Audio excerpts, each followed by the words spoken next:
Well, aviation is an important aspect of our society. Safety is always a factor when it comes to flying. Atmospheric scientist Mark Askelson is helping test how unmanned aircraft can fly safely in our skies. Thanks for coming on the show today. Thank you, Monty. It's a privilege. Well, unmanned aircraft systems it's a rapidly growing field, a lot of research going on right now, and University of North Dakota Aerospace, it's a logical fit to be studying this sort of thing. What is the basic purpose of the testing that you recently were a part of? Sure. So, one of the challenges with unmanned aircraft is you don't have a human on board to see and avoid other aircraft, and that's a requirement of pilots. So that's a big challenge. Our ability to fly unmanned aircraft in the airspace is limited because of that inability to see and avoid. So we were testing a methodology for trying to accomplish that so that we can safely fly, because while unmanned aircraft can do all kinds of wonderful things for us, if we are not safe with them, that's not okay. Sure. Well, what is UND's role in all of this? Sure. So, UND, we provided one of the aircraft. We flew these encounters with the NASA Langley aircraft. So we provided one of the aircraft. We provided a lot of the coordination.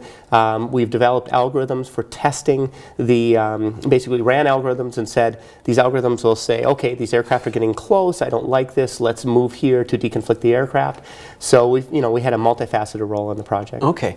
What were some of the steps that had to be taken before getting to test day? Sure. So, certainly we had to establish the overall project and get all the partners together. We're very lucky. We have the MITRE Corporation, we have Draper Laboratories, we have NASA Langley, we have NDSU, we have UND, we have the North Dakota National Guard. We had to bring this whole team together so that we could actually accomplish that. That took a while, and then we had to lay out our strategy of how we would accomplish this. So it's a multi-year process in the end, and then we had to get everything ready and then execute it. So. Well, test day is always fun, right? Right. You do all this setup and then you finally get to things to happen. Right. What did you expect to happen on test day, before test day, the day before? So we were pretty confident. I mean, we had we had done everything we needed to do to be ready for this, and so we expected we were going to be able to obtain the data we needed to obtain, and it turns out, and we had a 2-week period of data collection, and we were able to obtain more data than we expected we would. So everything worked great, and that's a result of the team working together very well. So we're very fortunate. Well, and how did you feel the day of testing? The day comes, are you nervous? Yeah, to be honest with you, I'm not. I mean, it's kind of fun. There's all this build-up, and you're trying to get ready, and then you finally get to execute, and that's a nice feeling. It's a little bit like giving a presentation.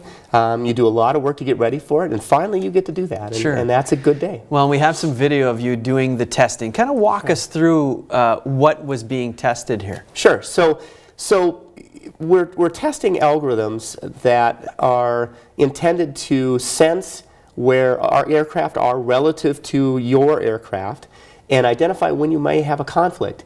And if you may have a conflict, the algorithms are intended to kick in automatically and to maneuver you so that there isn't a conflict. Like we see now, the airplane is kind of peeling off. That's what should happen? Exactly. That's exactly what should happen. And so we're doing this using something called ADS-B. It's a certain type of sensor. Other people are studying other approaches to this, but there's some advantages to this. ADS-B is very accurate, and what we're trying to do is automatic maneuvers, and that's useful with an unmanned aircraft because you can lose link with your unmanned aircraft. So you may know that you have a conflict, but if you can't control your aircraft at that exact moment, there's a potential problem. So this is an onboard technology. This is onboard, right on the aircraft. So even if the person who's controlling the aircraft lets go of the controls, it still will... It is still avoiding other aircraft. Okay. That's the idea. Now, I have to mention, when looking at that video, there were people inside those planes. Yes, and absolutely. Explain that. Sure. We're talking about unmanned aircraft. Sure. So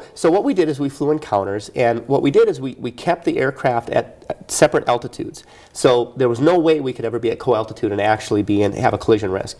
However, we tricked one aircraft into thinking they were co-altitude. That way we could get the algorithms to kick in and do their thing.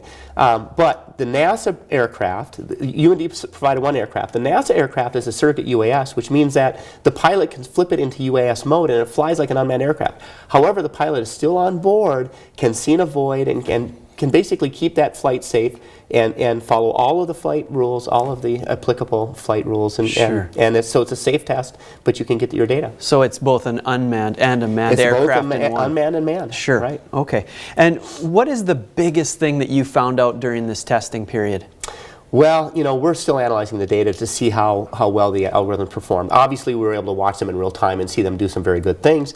We're trying to really determine what's working, what's not, what the potential is here, so that we can provide the information to decision makers down the road who have to say, how are we going to accomplish this? Well, we have information that helps us do that. But probably the biggest thing that I got out of it was the great relationship and the great interaction among the partners. It was phenomenal, and everybody worked incredibly hard, but functioned as a cohesive unit, and that was really a fun. Sure. fun Well, good luck with the next test. I'm sure there's more down the road here. Oh, thank you. All right.